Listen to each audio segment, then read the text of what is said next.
everybody, it's Brittany with Powerboat Nation and Speedboat Magazine. We're here at the 2020 Miami Boat Show. I'm here with John with Mystic Powerboats.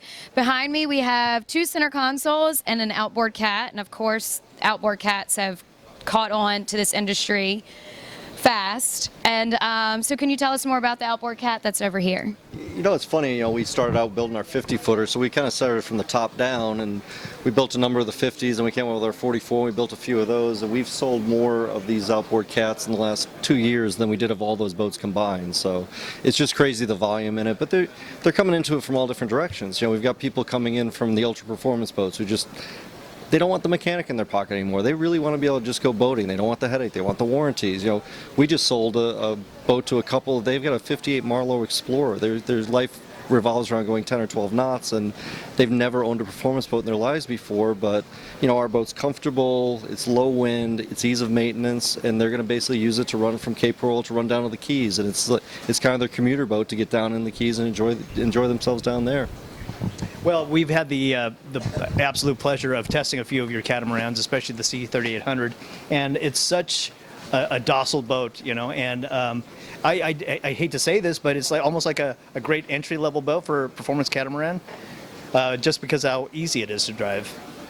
Yeah, we find that, we can pull people out of, if they've just been V-hull guys all their lives, maybe they've always had cigarettes, they've always had fountains, great brands, but they can sit down in our catamaran and go drive it the first day and be perfectly comfortable with it because it's a docile cat.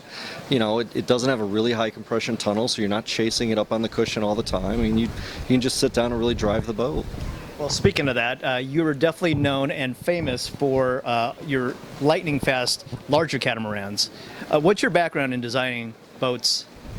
I started out, when I was 8 years old, I basically want to do what I'm doing right now, and I went to school at Florida Tech in Florida, in Melbourne, and I got a degree in naval architecture there, and I started drawing boats by hand and realized I was really bad at drawing by hand, so I basically realized I had to be able to draw the boats on the computer, so I was one of the first ones to really start 3D modeling, high performance boats.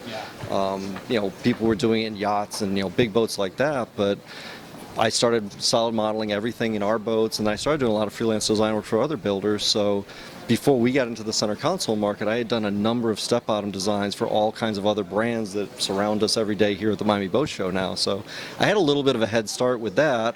And the fortunate thing was I'm really hands-on, so I was able to drive every one of the boats that I had designed. So I could say, okay, I changed this on this one, it did this. And I changed this, and it was like just an evolution, so I can tune the bottoms pretty well now to what we want them to do. It's like the 42 and the 38, it's two very different rides on these boats.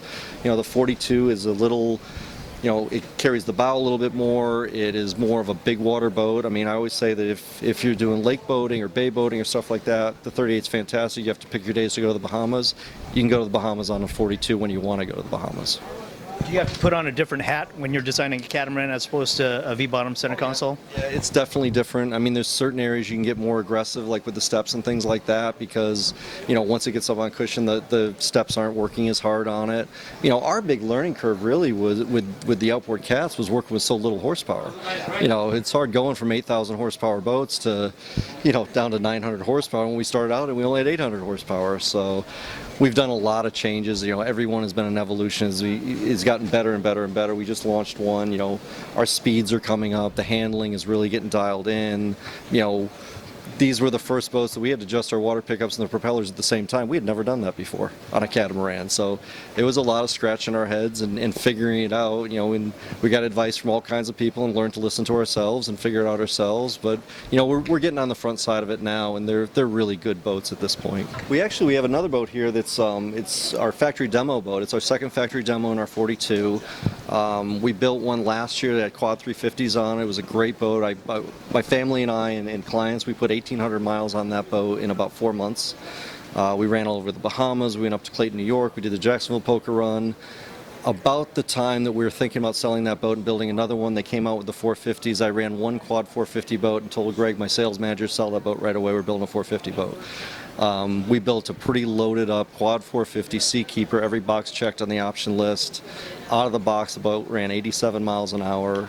My wife and I and a couple friends actually drove it to the Miami show from Daytona Beach. So On our demos, we do a lot of prototyping stuff. So we've got some new seating on that boat. We've got a prototype stereo system on it. So, it was 2 days of seeing what we like and what we don't like on the boat, and then we'll translate that over into production once we get it perfected ourselves.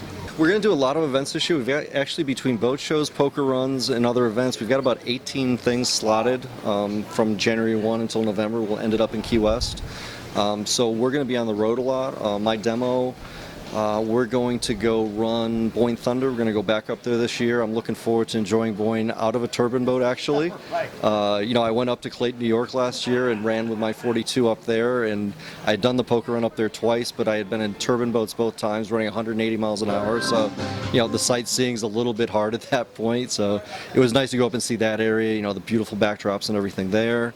So we're going to do that back-to-back. We're going to do Boyne and then Clayton, and then we're going to do some boating in New England, my old stomping grounds with the boat, and then it'll ship from there out to Ozarks and do that event. So we've got that tour planned. We're just finishing up our move into our new facility. We purchased the property next door with another 25,000 square foot building on that. So we bought the building in October, and then it was pretty much a mad dash scramble to get it ready for the beginning of the year, to have everything done in it, and it was a lot of work. So basically I was straight out until this past Monday when I got on my boat, and we pushed off the dock and said, okay, it's done, I can go to the Miami show with a clear conscience. Yeah, there you go. Well, thank you so much. Y'all obviously have a ton in store. You're always putting out amazing boats, amazing paint schemes, interior, just everything.